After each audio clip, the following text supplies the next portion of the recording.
Et oui, hein, les prix qui ont grimpé, qui ont bondi de 5% sur un an au mois de mai aux États-Unis, du jamais vu maintenant depuis quasiment 13 ans. Alors jusqu'où la Fed, qui s'est réunie à partir de demain jusqu'à mercredi, peut laisser filer l'inflation? On en parle avec vous, Véronique Riche-Flores. Bonjour Véronique.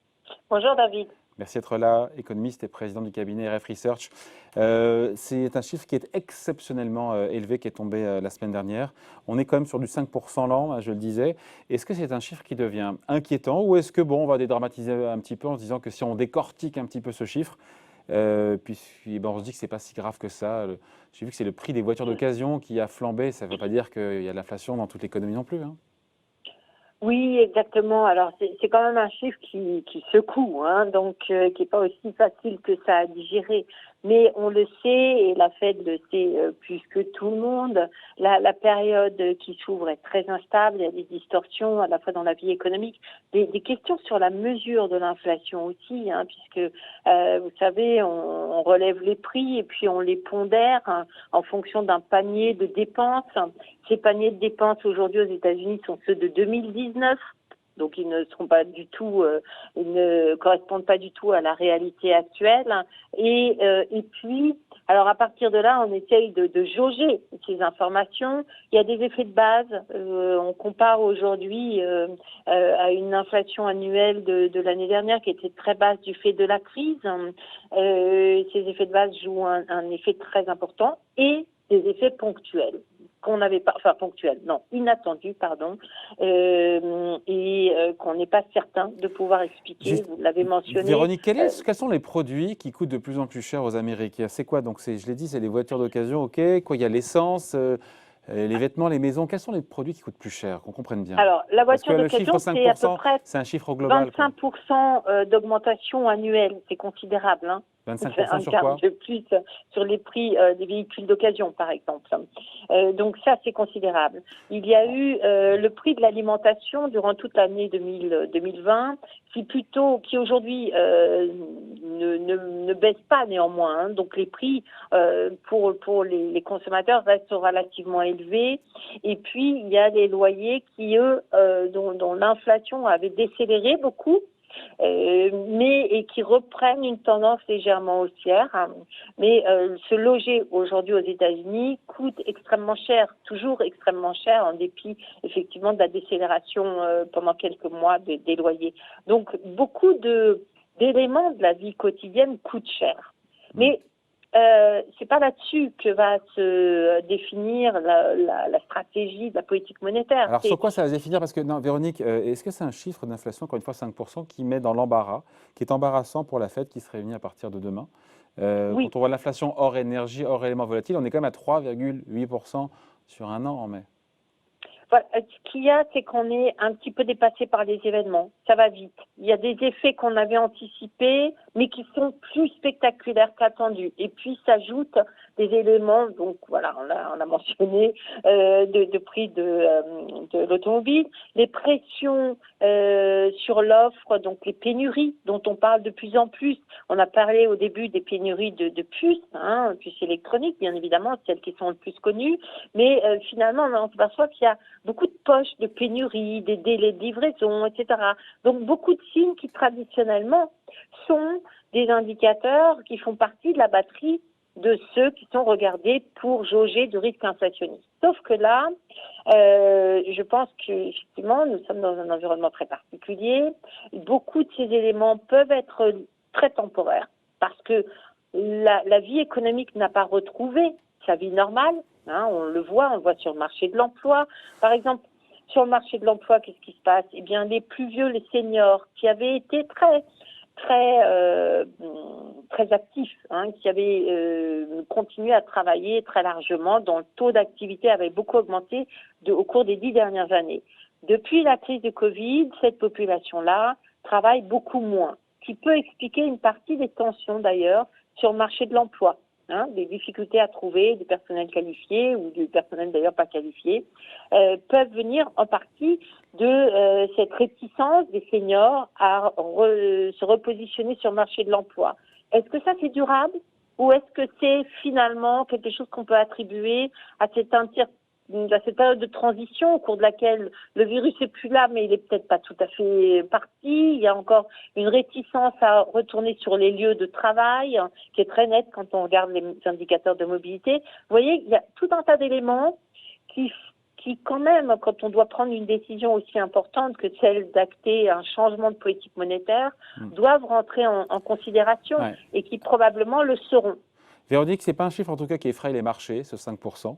Des taux longs américains qui ont même perdu du terrain, ce qui est quand même assez contre-intuitif. On se dit que comment, c'est la question qu'on se pose, jusqu'où la Fed va laisser filer l'inflation avant de changer son discours, parce qu'elle nous dit que tout ça va revenir à la normale en termes d'inflation dans les prochains mois, vers les 2%.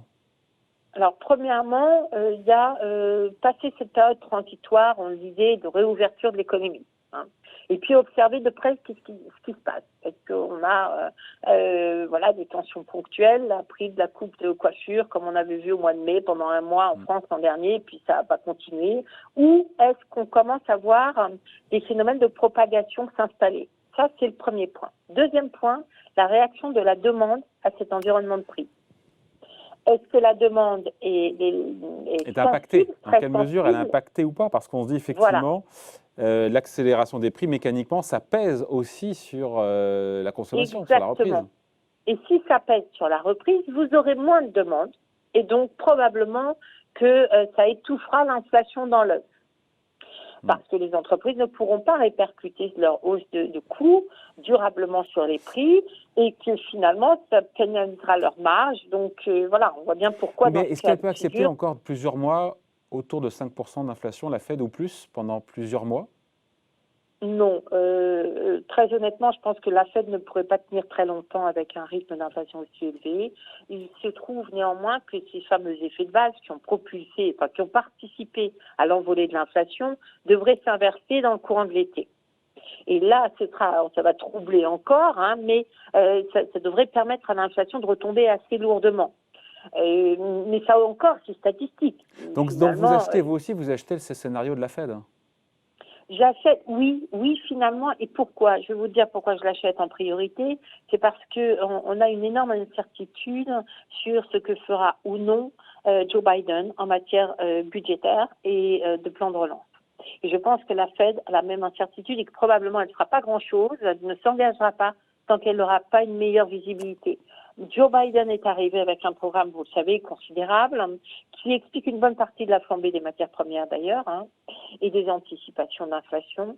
Or, aujourd'hui, Joe Biden est coincé par des républicains qui sont très hostiles, y compris une partie des démocrates d'ailleurs, qui ne sont pas complètement supportifs, si on veut dire.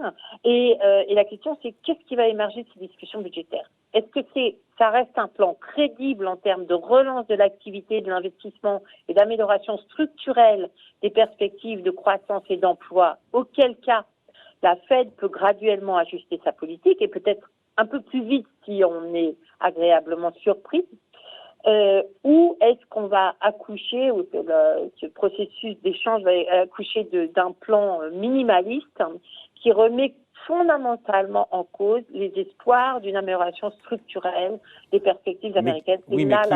Qui rendent plus confortable la Fed aussi en termes d'inflation pour le coup. Donc du coup, ça lui laisse plus de temps, bien évidemment. Et dans ce cas, le marché obligataire, ce que nous dit le marché obligataire là, c'est que cette deuxième éventualité est encore assez importante, assortie d'une probabilité probablement croissante quand on regarde les développements au niveau des discussions budgétaires. Donc là, effectivement, on pourrait à la fois remettre en cause le scénario de remontée graduelle des taux longs et encore plus ceux d'une remontée des taux de Fed Funds. Donc ce qui veut dire qu'à court terme, Jérôme Powell, là, d'ici 48 heures, va rester droit dans ses bottes et nous dire que tout ça est temporaire et que voilà.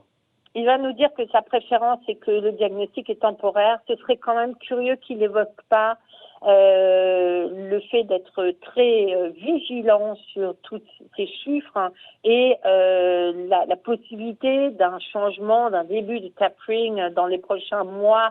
Vous pensez vraiment qu'il va l'évoquer là? C'est pas un petit peu tôt? Je pense que c'est un peu compliqué de ne pas l'évoquer, mais je pense qu'il l'évoquera de telle manière que ce soit pas. Mais c'est rassurant, à supposer qu'il le fasse, qu'il l'évoque à demi-mot, à mot couvert. C'est rassurant ou pas pour les marchés de savoir que oui, Il va Oui, falloir- je pense que c'est pour assurer une partie des marchés. Ça peut, oui, oui, tout Parce à que ça fait. ouvre le Parce débat, que ça ouvre la perspective, mais sachant qu'en termes de calendrier, le tapering, c'est pas avant 2022, non?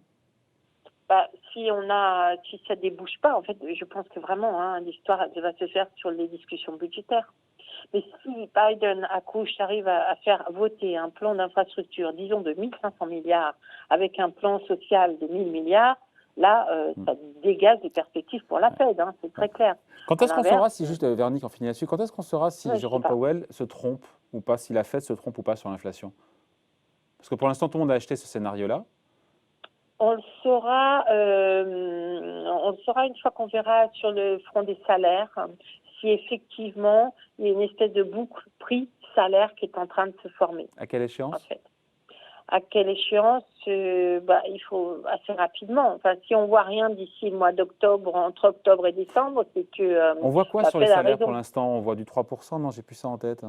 Oui, c'est très faible, mais les salaires moyens, là aussi, c'est une difficulté additionnelle, c'est que le taux de salaire moyen va probablement décélérer assez nettement parce qu'on réintègre des emplois moins qualifiés, moins bien rémunérés, ce qui fait baisser la moyenne. Oui. Donc, voilà, ça Donc c'est donne la du Fed qui temps. aura raison comme à chaque fois. Bon, ben, c'est possible, oui. C'est probable. Bon, merci. Explication signée Véronique Rich-Flores, économiste et présidente du cabinet RF Research. Merci Véronique. Merci David, bonne Bye. journée.